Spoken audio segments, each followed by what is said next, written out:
Hello students, last class में हमने Dalton's atomic theory के पोस्टुलेट्स कंप्लीट कर लिए थे और एलिमेंट्स के सिंबल्स लिखने के तरीके भी सीख लिए थे, है ना।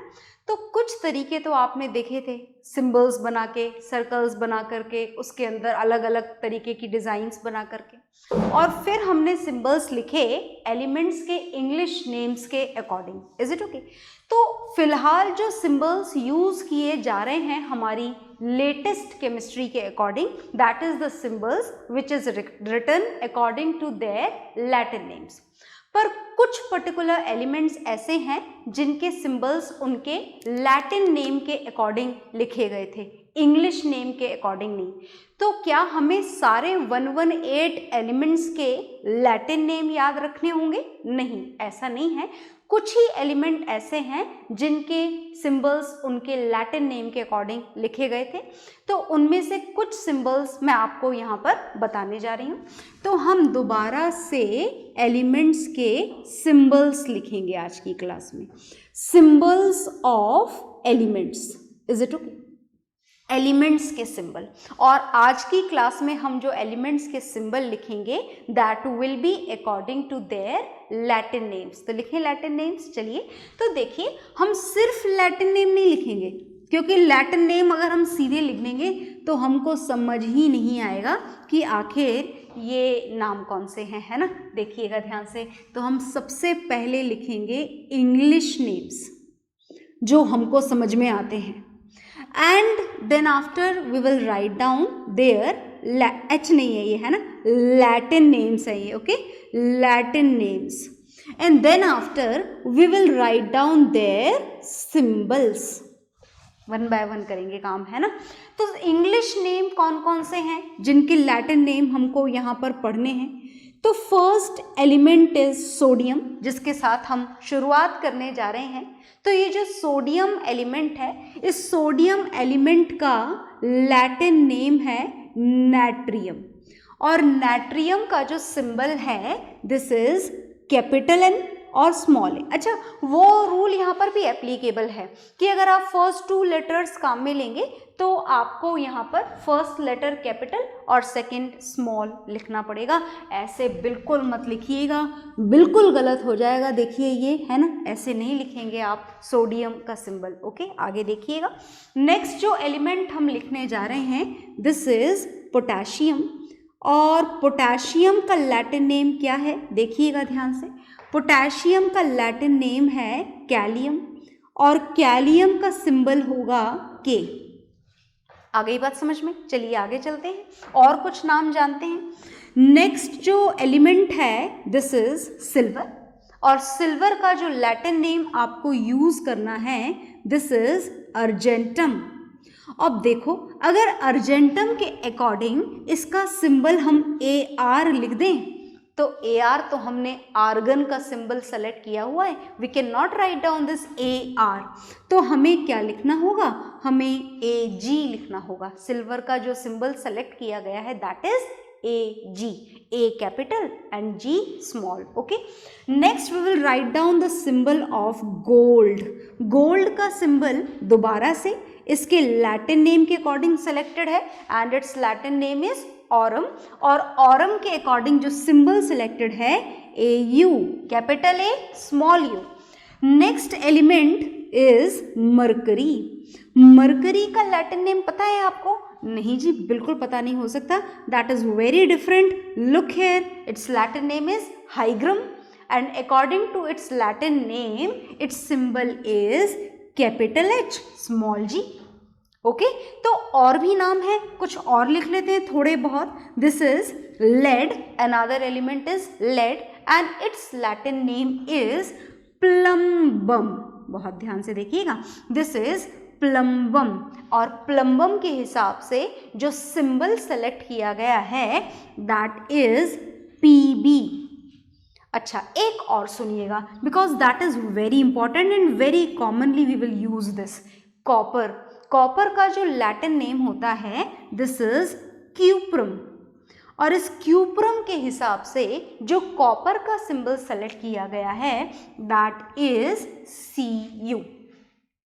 तो ये है कुछ एलिमेंट, उनके लैटिन नेम्स, और according to their Latin names we have given a particular symbols to them.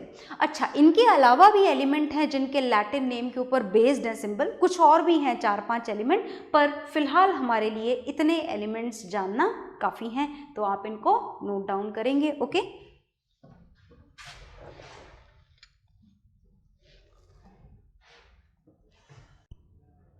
तो आपने ये नोट डाउन कर लिया होगा, और नोट डाउन करने के बाद में जो हम यूज़ करेंगे, नेक्स्ट जो टॉपिक हम पढ़ने जा रहे हैं, दिस इज एटॉमिक मास। तो atomic mass is a very important topic, बहुत ध्यान से सुनना होगा आपको, बहुत इंपॉर्टेंट है, और जितना आसान आपको लग रहा है atomic mass, mass of an atom, it is not that much simple, तो बहुत ध्यान से सुनिएगा। तो हम जो पढ़ने जा रहे हैं, दिस इज एटॉमिक मास। अब ये एटॉमिक मास का मतलब होता तो वही है जो आपको समझ में आ रहा है। क्या समझ में आ रहा है हमें? हमें समझ में आ रहा है एटॉमिक मास का मतलब मास of an atom, that is atomic मास, है ना? हाँ जी, तो that is atomic mass, mass of an atom. अब परेशानी क्या है?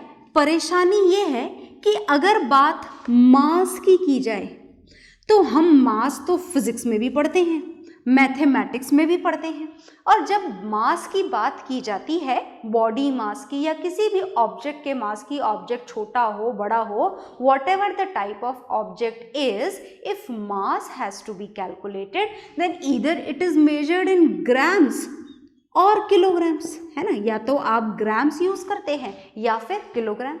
पर बात अगर एटॉमिक मास की जाए, मतलब मास ऑफ एन एटम की जाए, in that condition we can not use these units of mass. क्यों भाई, क्यों नहीं काम में ले सकते? क्योंकि जो मास होता है एटम का, that is very very small. Atom ही इतना छोटा होता है ना? आप नेकेड आई से तो उस एटम को देख भी नहीं सकते। तो जो इतना छोटा एटम होता है, उस इतने छोटे एटम का मास आप अगर ग्राम में लिखना शुरू कर दो ना, तो पता है कैसे लिखना पड़ेगा? देखना जरा ध्यान से, mass of an atom, Na, okay? तो mass of an atom has to be written like this, 0.0000 and many more 0 and 216 grams like this, ऐसे लिखना पड़ेगा। तो क्या हम ऐसे लिखेंगे मास को? बिल्कुल भी नहीं। अगर ऐसे हम लिख भी दें तो ऐसी खतरनाक वैल्यू को याद रखना और इस वैल्यू के साथ में न्यूमेरिकल सॉल्व करना, it's a very difficult job, बहुत मुश्किल काम हो जाएगा। तो हमने क्या करा, हमने मास को रिप्रेजेंट करने के लिए ग्राम और किलोग्राम को यूज ही नहीं करा, हटा दिया हमने, ये ग्राम भी हटा दिया और किलोग्राम भी हटा दिया। तो whenever we are going to measure the mass of an atom, हमने एक नई यूनिट सेलेक्ट कर ली, और ये जो नई यूनिट सेलेक्ट करी गई है, this is atomic mass unit. This unit is selected only and only for the measurement of the mass of an atom, that is atomic mass unit। और इस atomic mass unit को short में क्या लिखा गया? इसको शॉर्ट में लिखा गया AMU, और AMU को भी और शॉर्ट कर दिया गया और इसका मास लिखा गया सिर्फ और सिर्फ यूनिट्स में। तो बात अगर ये आपसे पूछी जाए कि is there any relation between AMU and kg, तो रिलेशन तो बिल्कुल होगा, because they both are the units of masses. तो क्या रिलेशन होगा? देखिएगा ध्यान से, ये रिलेशन आप चाहें तो याद रखें और ना चाहें तो कोई बहुत ज़रूरी बात नहीं है ये याद रखना। Is it okay? This is 1 atomic mass unit is equal to this much kgs। Okay, तो हम फिलहाल जो एटॉमिक मासेस को मेजर करने जा रहे हैं वो काम हम किस में करेंगे? यूनिट्स में करेंगे। तो बड़े ध्यान से देखना, मैं कुछ एलिमेंट के एटॉमिक मासेस यहाँ पर लिखने जा रही हूँ जो आपको याद रखने होते हैं। ओके, तो हम सबसे पहले लिखेंगे एलिमेंट्स और फिर उन एलिमेंट्स के हम लिखेंगे मासेस। कौन से मासेस लिखेंगे? Atomic masses, mass of one atom. अब हाइड्रोजन का एटॉमिक मास कितना होता है? ये तो हमने पहले भी पढ़ा है, 1 यूनिट। कार्बन का एटॉमिक मास 12 यूनिट। ऑक्सीजन का एटॉमिक मास 16 यूनिट्स। सोडियम का एटॉमिक मास 23 यूनिट्स। मैग्नीशियम का एटॉमिक मास 24 यूनिट्स। एल्यूमिनियम का एटॉमिक मास 27 यूनिट्स। फॉस्फोरस का एटॉमिक मास 31 यूनिट्स। सल्फर का एटॉमिक मास 32 यूनिट्स। क्या हमें सारे 118 एलिमेंट्स के मासेस याद रखने पड़ेंगे? बिल्कुल भी नहीं। Is it okay? इतने एलिमेंट्स के मासेस बहुत हैं और इनको आप नोट डाउन कर लीजिए। ओके, हाँ जी, तो आपने ये नोट डाउन कर लिया होगा। अब देखिए, ये जो 1 एटॉमिक मास यूनिट है, इसे केजी में मेजर किया गया, वो बात तो अच्छी है, पर इसका एक और रिलेशन हमें यहाँ पर जो थ्योरेटिकल रिलेशन है वो भी याद रखना है। तो देखिएगा कि ये थ्योरेटिकल रिलेशन क्या है यहाँ पर। ओके, थ्योरेटिकल रिलेशन मैं आपको यहाँ बताने जा रही हूँ। ये जो एटॉमिक मास यूनिट है 1 AMU जो है, this can be written as 1/12 of atomic mass of carbon. तो सही लिखा गया है क्या? ये जरा चेक करें आप लोग। 1 atomic mass unit is equal to 1/12 of atomic mass of carbon. तो हम मैथमेटिकली इसे चेक करना चाहते हैं, देखिएगा ध्यान से। According to this 1 atomic mass unit is equal to 1/12 of, किसका 1/12 है? एटॉमिक मास ऑफ कार्बन का। और कार्बन का एटॉमिक मास कितना होता है? लिखा हुआ है आपके सामने, दिस इज 12 यूनिट्स। तो ये हो गया कैंसिल, एंड दैट मीन्स आपको जो वैल्यू थी वो मिल गई 1 atomic mass unit. Is it okay? आ गई बात समझ में? तो this is the theoretical way to denote 1 atomic mass unit. आप इसे नोट डाउन करिए। तो नोट डाउन आप इसे कर लिए होंगे। आगे देखिएगा, एटॉमिक मासेस हम पढ़ चुके हैं और कुछ एलिमेंट के लिख भी चुके हैं। अब जो हमें कैलकुलेट करने हैं वो कैलकुलेट करने हैं मॉलिक्यूलर मासेस। कौन से मासेस कैलकुलेट करने हैं? Molecular masses. और जो मॉलिक्यूलर मासेस हैं उनको कैलकुलेट करने से पहले हम पढ़ेंगे मॉलिक्यूल्स। क्या पढ़ेंगे हम? मॉलिक्यूल्स पढ़ेंगे। देखिए, वैसे तो हम मॉलिक्यूल्स थोड़ा सा तो पढ़ चुके हैं, थोड़ा और डिटेल में पढ़ लेते हैं। तो मॉलिक्यूल्स 2 टाइप के होते हैं और फिलहाल हम पढ़ने जा रहे हैं मॉलिक्यूल्स ऑफ एन एलिमेंट। क्या आप मॉलिक्यूल्स ऑफ एन एलिमेंट का मतलब समझते हैं? लिख देती हूं मैं मतलब। मॉलिक्यूल्स ऑफ एन एलिमेंट का मतलब है when same types of atoms chemically combined together. Chemically combined together. Is it okay? Then we will get the molecule of an element. क्या होगा? When same type of atoms chemically combined together. Same type of atom का मतलब जैसे hydrogen, hydrogen से ही combine हो, chlorine, chlorine से ही कंबाइन हो, ऑक्सीजन, ऑक्सीजन से ही कंबाइन हो। Is it okay? In that condition we will get the molecule of an element. Is it okay? तो हमें सबसे पहले यहाँ पर मॉलिक्यूल ऑफ एन एलिमेंट पढ़ना है। तो जब बात मॉलिक्यूल ऑफ एन एलिमेंट की हो तो जरा देखिएगा, this is divided into some categories and here first we are going to know about the mono atomic molecule. अब ये मोनो एटॉमिक मॉलिक्यूल का क्या मतलब है?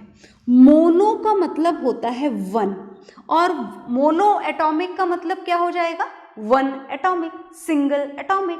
तो those molecule in which only single atom is present are known as mono atomic molecule. और ये जो मोनो एटॉमिक मॉलिक्यूल है, आप चाहो तो इसे मॉलिक्यूल बोलो और चाहो तो एटम बोलो, क्योंकि है तो एक ही एटम। तो कुछ पर्टिकुलर एटम एलिमेंट ऐसे हैं जो सिंगल एटम की स्टेट में नेचर में एग्जिस्ट करते हैं, जिसके एग्जाम्पल मैंने आपको पहले भी बताए थे। जैसे बात अगर नियॉन की जाए तो नियॉन सिंगल एटॉमिक स्टेट में नेचर में अवेलेबल होता है। सिमिलरली अगर बात आर्गन की जाए तो आर्गन भी सिंगल एटॉमिक स्टेट में नेचर में अवेलेबल होता है। तो आप चाहो तो इनको मोनो एटॉमिक मॉलिक्यूल्स बोलो और चाहो तो सिर्फ एटम्स बोलो। Is it okay? तो अब मैं इसको यहाँ से रफ करने जा रही हूँ। ये हो गए मोनो एटॉमिक मॉलिक्यूल्स। इस मोनो एटॉमिक मॉलिक्यूल्स के बाद में आपको सेकेंड टाइप के मॉलिक्यूल्स पढ़ने हैं, and these are di atomic molecules. Di atomic molecules of an element. तो जो डाई एटॉमिक मॉलिक्यूल्स हैं, डाई का मतलब समझते हो आप? डाई का मतलब होता है two atoms, in which two atoms are present, उन्हें बोला जाता है di atomic molecules. And the examples of di atomic molecules are, first example is hydrogen gas. बात अगर हाइड्रोजन गैस की जाए तो हाइड्रोजन गैस का मॉलिक्यूल होता है H2, which is formed by the combination of two similar atoms of hydrogen. Similarly, chlorine gas की अगर बात की जाए तो जो क्लोरीन गैस है, this is Cl2, and Cl2 is again made with the two atoms of chlorine. Is it okay? और भी एग्जाम्पल है क्या डाई एटॉमिक के? बिल्कुल और भी एग्जाम्पल हैं। For example oxygen gas, for example nitrogen gas, they are also the example of diatomic molecules. Oxygen gas is formed by the combination of two atoms of oxygen. Nitrogen gas is formed by the combination of two atoms of nitrogen.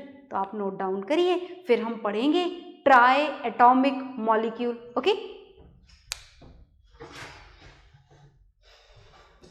तो आपने note down कर लिया होगा। Video pause करते जाएं और note down करते जाएं सारे examples. Is it okay?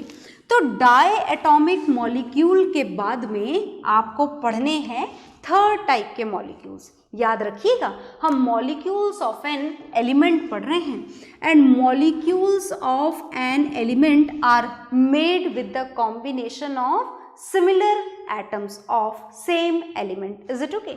So now we are going to know about the triatomic molecules. तो जो ट्राईएटॉमिक मॉलिक्यूल्स हैं, ये ट्राईएटॉमिक मॉलिक्यूल्स में मैं आपको एग्जाम्पल बताना चाहूँगी ओजोन गैस का। क्या आप जानते हैं ozone gas? Ozone gas is present in the ozone layer. Ozone layer is completely made up of this ozone gas. तो ये जो ओजोन गैस है, इसका सिंबल होता है O3. That means it is made with the combination of 3 oxygen atoms. So this is a triatomic molecule. Diatomic molecule के example थोड़े ज़्यादा हैं, ट्राईएटॉमिक के थोड़े कम हैं। और अब मैं आपको बताने जा रही हूँ टेट्रा एटॉमिक मॉलिक्यूल्स।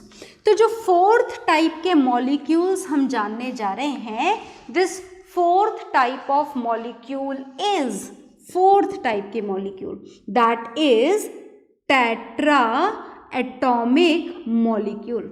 ये जो टेट्रा एटॉमिक मॉलिक्यूल हैं, इस टेट्रा वर्ड का यहाँ पर क्या मतलब है? इस टेट्रा वर्ड का यहाँ पर मतलब है 4. Is it okay? And this is the molecule of phosphorus. ये जो फॉस्फोरस है, this is P4. Is it okay? P4 जो मॉलिक्यूल है that is a tetra atomic molecule.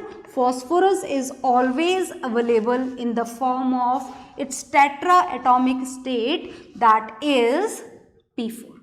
तो ये आपने पढ़े molecule of an element. And now we are going to look some examples of molecule of a compound. Compound के molecule अब हम लिखेंगे. तो जो कंपाउंड है, कंपाउंड की क्या खास बात है? कंपाउंड की खास बात है 2 और मोर atoms of different elements chemically combined together. Combination कौन सा होना चाहिए? केमिकल कॉम्बिनेशन होना चाहिए, chemically combined together. Is it okay? तो चलिए एग्जाम्पल देखते हैं. सबसे पहले इसकी भी शुरुआत हम डाई एटॉमिक मॉलिक्यूल से करेंगे. क्या यहाँ पर भी डाई एटॉमिक मॉलिक्यूल हो सकते हैं? बिल्कुल हो सकते हैं.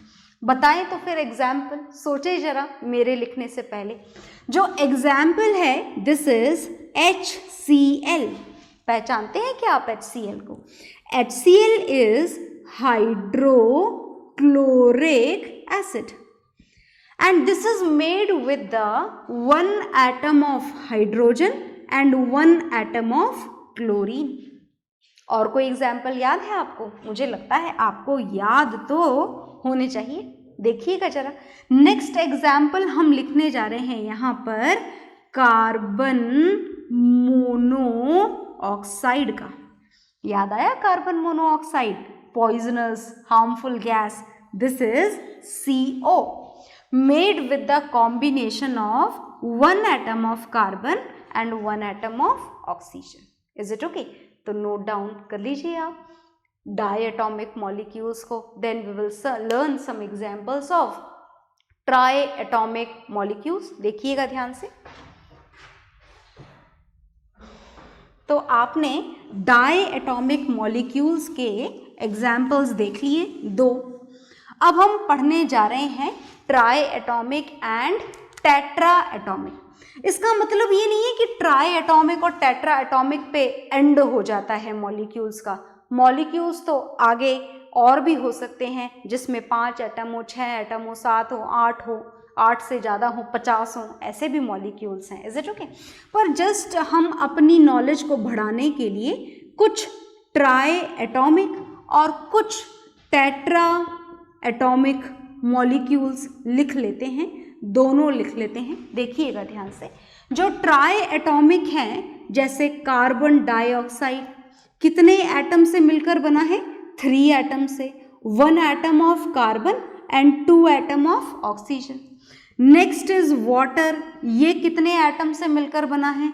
2 atoms of hydrogen and 1 atom of oxygen. Tetra atomic देखिएगा जरा ध्यान से. Tetra atomic is NH3. पहचानते हैं क्या NH3 को? NH3 का नाम होता है अमोनिया. तो ammonia is made with this nitrogen and 3 atoms of hydrogen. Is it okay? So this is a tetraatomic molecule of this compound which is ammonia. तो नोट डाउन करिए आप ट्राई एटॉमिक और tetra atomic molecules को.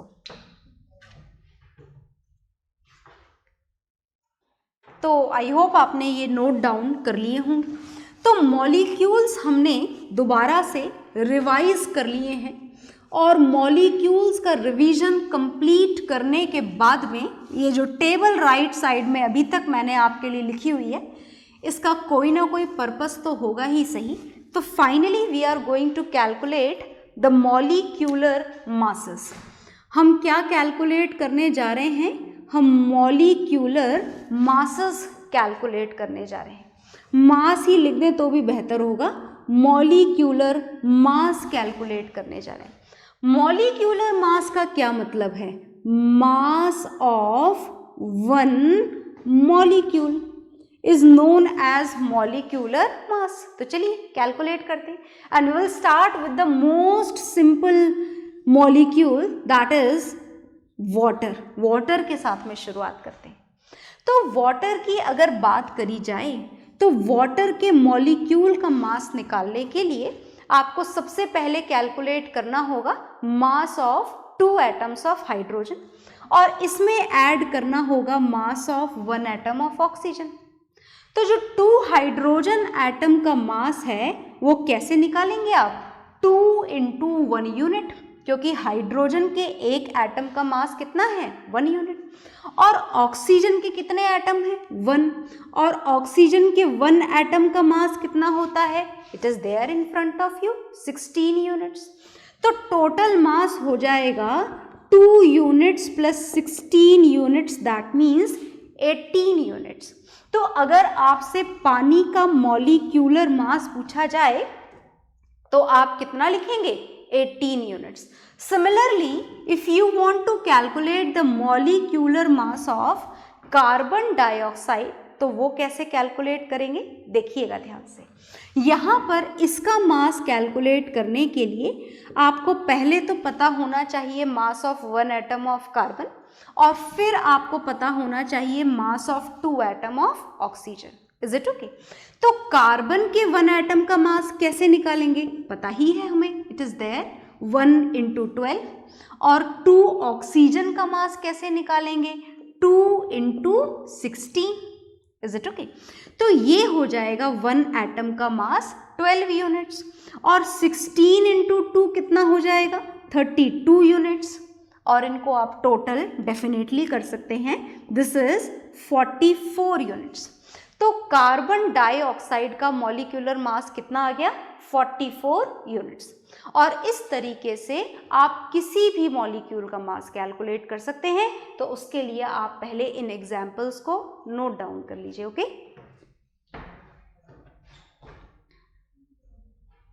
तो आपने ये examples note down कर लिए होंगे और इसके बाद में आपको जो भी होमवर्क मिलेगा उन सब के मॉलिक्यूलर मासेस आप अपने आप कैलकुलेट करिएगा और हम पढ़ेंगे नेक्स्ट क्लास में next topic. Okay, bye everyone.